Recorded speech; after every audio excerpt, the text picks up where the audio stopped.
This is the weather forecast video for Sunday, July the 10th, 2011.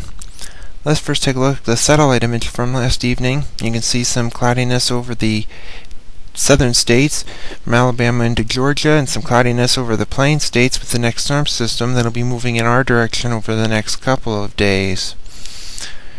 Here's the watch warning map, and it looks fairly quiet as of almost 1 o'clock this morning. Only a flash flood watch over Yuma County, Colorado, and that's about all she wrote at that time.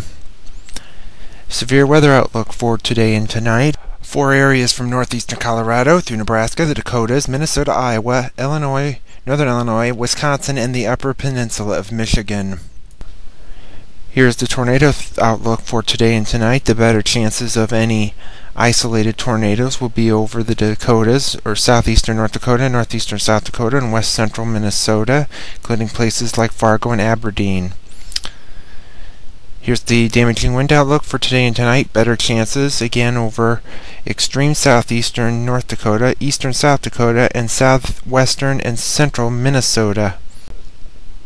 Here's the large hail outlook for today and tonight.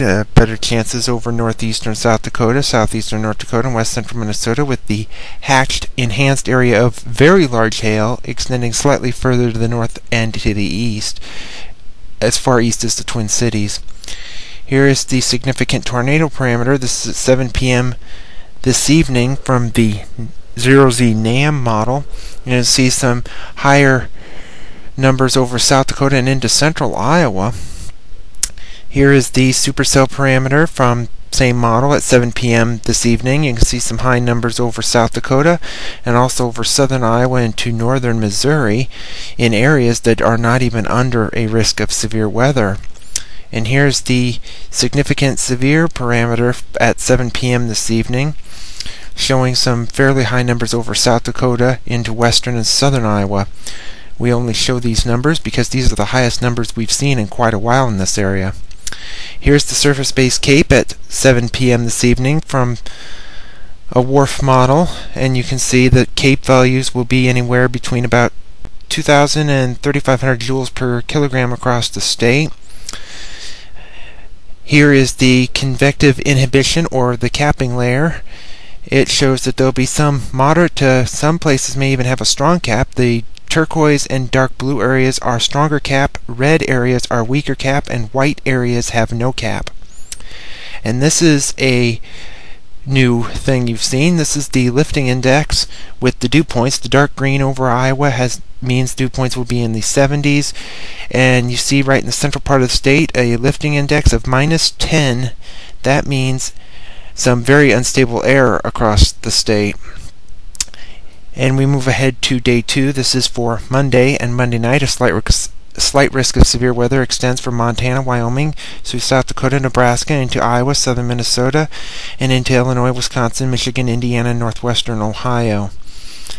And you can see here the probabilities are the standard 15% across the slight risk area from Wyoming and Montana eastward as far east as Detroit, Michigan.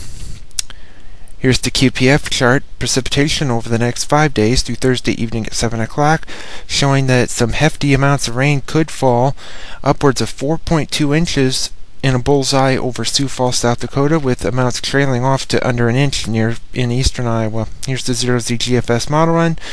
At 1 p.m. today, you can see a 594 millibar ridge over about Springfield, Missouri.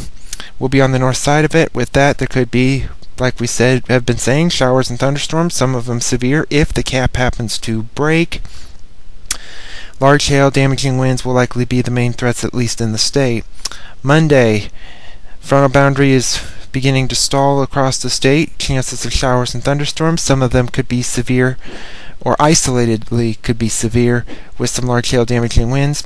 Tuesday, model shows same story. Risk of showers and thunderstorms, maybe an isolated severe one. Temperatures will be in the 80s. Wednesday looks to be a broken record. Risk of showers and thunderstorms. The northeastern part of the state could get a dry period with high pressure moving into the Great Lakes. Thursday, that high pressure to the east begins to nose some drier air, at least in the eastern half of the state, but the western half will still see a risk of showers and thunderstorms, although they'll be isolated at 20 to possibly 30%. Friday looks to be the driest day across the state. There could be an isolated shower or storm around, less than 20%.